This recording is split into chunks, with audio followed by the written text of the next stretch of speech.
Because of the way the universe is created, we each of us live in two worlds at the same time. We have to live in the outer life of our own bodies and the inner life of our own souls. Hello and welcome to Living the Inner Life. I'm your host, Chris Sheridan, and I want you to join with me on a journey into our inner lives, our thoughts, feelings, beliefs, everything that helps shape the way we interact with and respond to the outside world. And if we can utilize these tools of consciousness, we can live a better life, inner, outer, and in our total lives. Well, there's nothing more inner than an intuitive insight. So I want to talk about intuition, what it is, and more importantly, sometimes what it is not, and how we can develop a stronger sense of intuition, and what are the steps that we need to do to actually follow these intuitions, these intuitive insights. Okay, so you've probably seen in movies where somebody is grappling with their consciousness about something that maybe morally or ethically could be ambiguous, or maybe it's something they shouldn't be doing, and there's a little devil that appears on one side that says, yeah, go ahead and do it, man, this is great. And then an angel comes over on this side and says, oh no, you mustn't do that, that wouldn't be right. And I guess that's the way they speak. And then there's this debate or this discussion maybe between, okay, do I follow this side or do I follow this side? Now, are both coming from your intuition? Well, they're both coming from inside, as are all the voices that you may hear, that you may get a sense regarding something that you're facing or some emotional state that you're in at the time, especially when it has to do with a decision that you're trying to make on your feet in the moment. And you can get this sense, should I do this? Should I not do this? Okay, and these are archetypal energies, okay, the angel and the devil, the two sides of something. And that's a little two-dimensional. And I know, like I said, we've seen this in movies before. But an intuition, an intuitive insight, a true one, is something that comes from somewhere else, somewhere deep inside you. It's not based entirely on what you already know, what you believe to be right or wrong, as in the movie example case. It's something deeper. A true intuition comes from a part of you that, yes, includes the things that you know and you've experienced, but it goes deeper into a part, maybe on the soul level, okay, that comes through and sometimes knows more than we know that we know, if that makes any sense, okay? So you can get this urge, you can get this sense of feeling about something. Maybe it's an uneasy feeling if you're about to do something new, or you're getting involved in a business project or taking on a new client or something like that. You can get a hunch on somebody, maybe somebody's character, maybe something somebody says in the interview process, and it raises a flag. Okay, that's all in this sense of intuition. Okay, because intuition means to look into. Okay, and to look into something means to kind of see past what's on the surface and get to a deeper, maybe more meaningful level with more information that may be more vital to making a decision or knowing how to proceed with someone.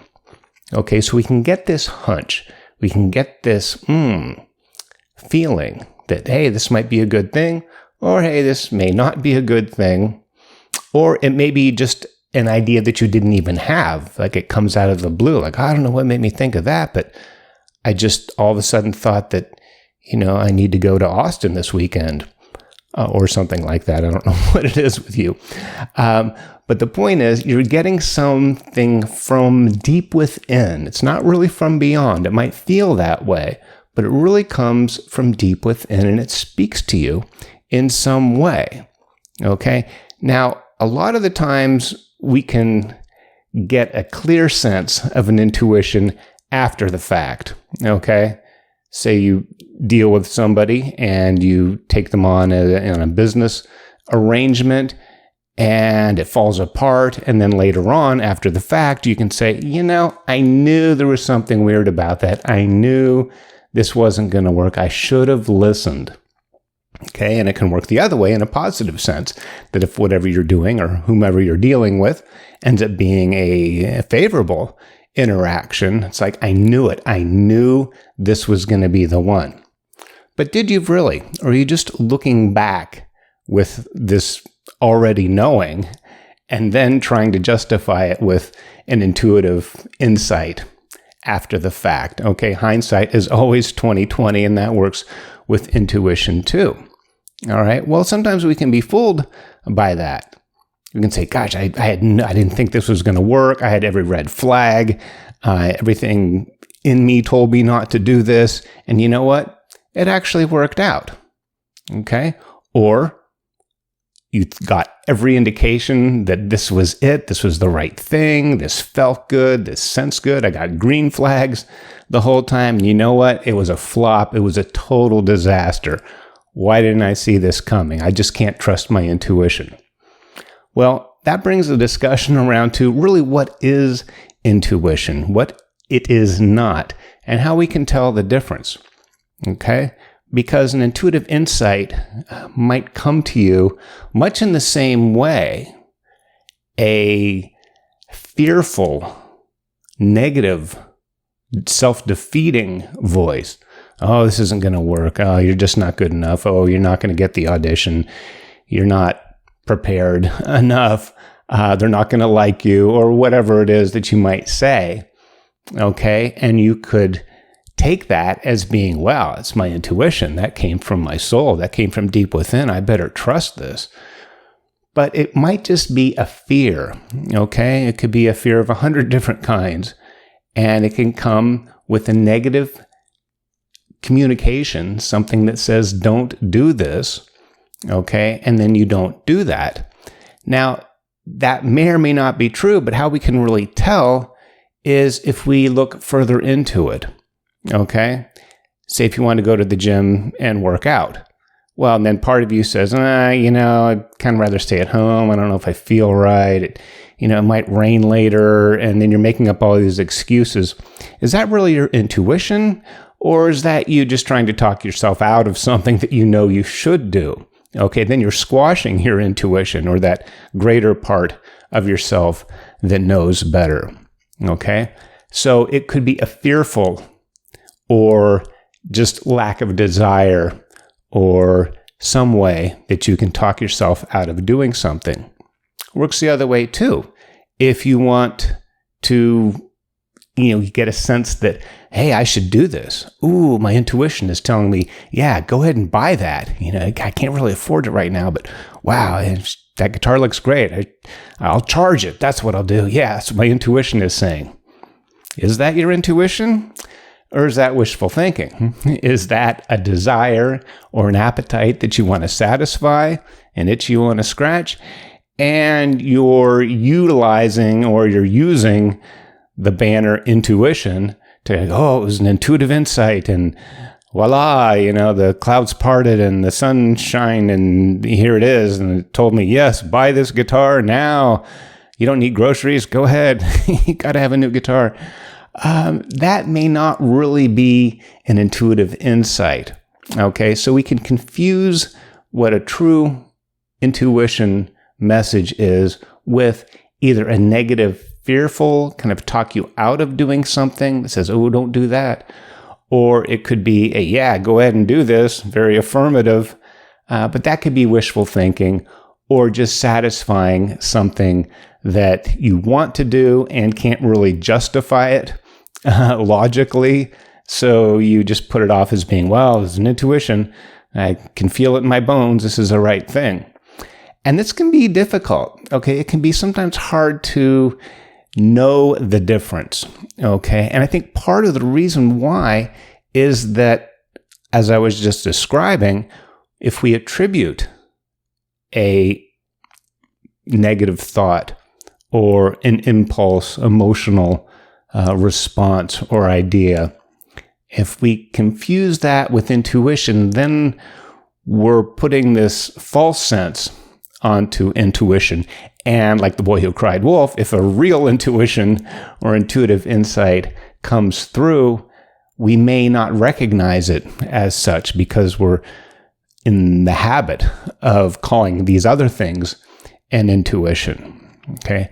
And another reason why we may not actually listen or hear, because of all the static and everything else that's going on, really get to hear this insight come through, is because we don't want to hear it. Okay. Maybe the intuition, the intuitive insight is what you know you should do. Maybe you know you should go to the gym. Maybe you know you shouldn't buy that guitar. Or maybe you know this client is probably not right for you. Okay?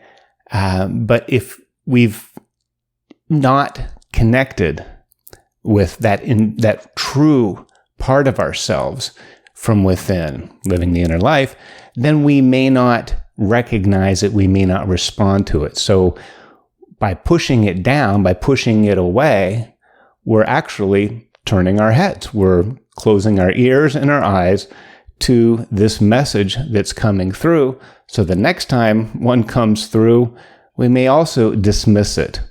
Okay, so it works both ways. We can take an emotional response and attribute it to an intuition, or we can take an intuition and say, nah, that's nothing. Okay? Now, I don't think you have to go too far or look too deep under the surface to really tell the difference. A lot of the times we know what's better. Okay?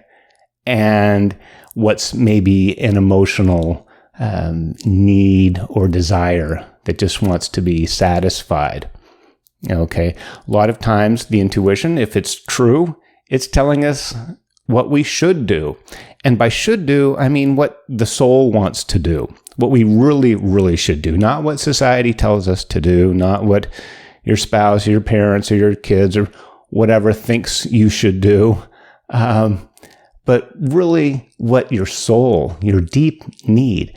And if we're not connected to our own selves and our own soul, and on that level, where these intuitions come from, then we're just not having a strong line of communication. And I think the more we can get involved with ourselves, our deeper, more rich part of ourselves, rich in every sense of the word, our spiritual side, something that's beyond just the surface, something that goes to a different level of priority and value than just the things of everyday living. Okay, if we're not used to making that connection, and to do that, we have to be quiet. We have to still the mind of the whole thought stream, of all the noise within and without that's going on, this monkey mind that can be very, very busy. We have to relax that a little bit. So meditation, breathing, any kind of relaxation technique that you have, and maybe some time alone. Maybe you can find 10 minutes in the day where you can be quiet. And you can't always conjure up this intuitive insight. Okay, you can't demand it when you want it, because a lot of times if it's working properly and you're responding in a favorable way, it will come up in the moment. Okay, and that's where you have to be careful to make sure it is a true insight and not just an appetite. But we don't have to really, like I said, look too far, too deeply. We can pause and say, you know what, is this really it? I'll just go back to go to the gym and say, well, maybe you had an insight. So you go, well, I should really go to the gym. And then you try talking yourself out of it. The first one was probably correct. What did you think in the first place? How did you get that insight? What, you were doing something else, and then you thought, gosh, maybe some of your body told you, or your muscle memory remembers the last time you went to the gym and worked out, and you actually felt better afterwards, even if you didn't feel like going in the first place. And this could be any form of exercise, going for a walk, lifting weights at home, doing some yoga, some stretching. It doesn't have to go to the gym, but I'm just talking about getting some physical exercise. So your body's probably telling you. And of course, our physical component is linked a lot of times to our emotions and our mental state. Okay, after a good strong workout or a swim or a walk in nature, that can really change our thoughts, our emotions, our state of mind.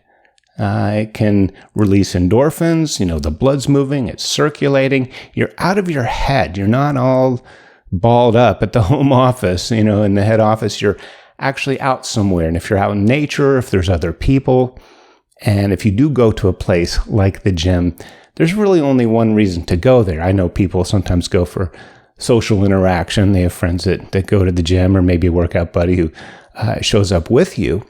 But really, the gym is kind of built for working out. That's what it is. There's exercise machines and weights and things like that. That's why you go there. Okay, so the thought of going to the gym is not just the building, but it's knowing that this is a place. So you're not near the computer. You're not, answering your phone. You're not doing all these other things that you might be doing if you didn't go. So you get focused not only onto what you're doing, but you release everything else, that you're just focused on this one thing. And that's good. That is actually a form of meditation. You can even look at your workout as being a walking or working meditation, very active in your physical body. But since you're just focusing on doing your reps and counting them and setting up the weight machine or timing yourself if you're going to go for a run or something like that, you've eliminated most everything else from your thought stream, okay? Because you have this thing to do, okay? So it gets you out of the everyday and it gets you into this zone, if you can get there, with working out. And it could be anything else, playing music or listening to music, something that gets you out of the everything world and kind of gets you just into one thing. So this physical activity can really do a lot for us mentally, emotionally. It's not just a physical thing, okay? It's all connected together, okay? So you have this thought to go to the gym, and part of you goes, no, oh gosh, there's going to be people sweating there, and I have to wait for a machine, probably can't find a parking place, and coming up with all these things. Just pause for a minute and pull back, okay? And you've got the angel and the devil on your shoulders and go, wait a minute, let me just step back from this, okay? Why would I want to go to the gym? What am I going to get out of it? What's that going to be like when I'm done? Okay. And what if I don't go? Okay. What's that going to feel? I'm going to feel like, oh, geez, I should have gone. I'm going to regret it later. That can kind of move the needle one way or the other. Okay. And it may be that you truly don't want to go, or that it maybe wouldn't be a good idea. And you might recognize that. And then you know that your thought to not go to the gym was actually really a true intuitive insight and not just an emotional reaction. Okay. So to get more tuned in to yourself, to that greater, deeper part of yourself from which not only intuition, but all kinds of messages, creative thoughts, if it's inspiration, if you're working on a project, you may have a solution to a problem. This whole realm of our inner life that has a deeper knowledge than just what's stored in the brain, what's just remembered with experience, and what's being influenced, let's say, by these emotions, good or bad, getting further and further into a deeper level. Okay, just like on the surface of the water, it could be rough, it could be windy, there could be waves, there could be turmoil, and you get deeper and deeper into it, and things are more calm, and you can see more clearly. You're away from this surface agitation. So that would be a goal, to really connect more with your intuition and to recognize whether something is authentically an intuitive insight or if it's just some other impulse or emotion that you have going on in your life is to get in that practice of being more tuned in. And a lot of that has to do with listening. Okay. And listening not only just with a blank mind, but keep in mind your values. Keep in your heart the why it is you want to do something or don't want to do something. Okay? I was using an example earlier of maybe a client. You're interviewing a client that you're going to take on for a project or something. And you get these red flags and you go, gosh, I don't know if this is the right thing. Now, could you just be wanting to avoid it and those red flags are false? Or could those red flags really be real? Now, that can also be further influenced by maybe how much you need a client right now. If you're like, geez, I'm a little behind this month. I got to get one, even though I'm getting all these red flags. I've really I got to get this work. I'll take it on, even though I know I shouldn't. Maybe that's not a good thing. So the more you can be in tune with that and why you're doing, what does it mean for you to have this client relationship? Okay? Is it going to cost you more time if you get this red flag or this sense that this person isn't going to be a good fit? Okay? You're going to have to pay for it later by doing a lot of rework. Are they going to be very needy and a lot of phone calls and emails and things that sap your time and energy? And then it may not be worth it.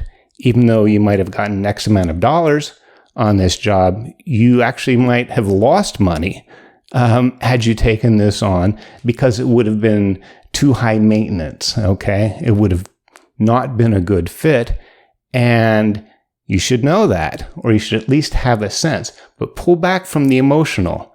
I know I really need a client right now, but this doesn't look right. Okay, this really doesn't feel like a good fit. Why doesn't it feel like a good fit? Okay, well, they said something that every time someone has said something like that in the past, they've turned out to be really horrible clients. So you can base some of that on your previous experience, bring that all in, but try to step back from the decision or, the moment of that and pull back and go, take a bigger picture, restate your values. Okay. What does it mean? What does a client relationship mean? If that means you want to get to know somebody and you want to help them launch their business, or you want to help them through a difficult thing, whatever service you're providing, or tutor them if it's a learning situation, if you're mentoring, you get in touch with that and say, oh, well, I want to do that because that makes me feel good to share what I know.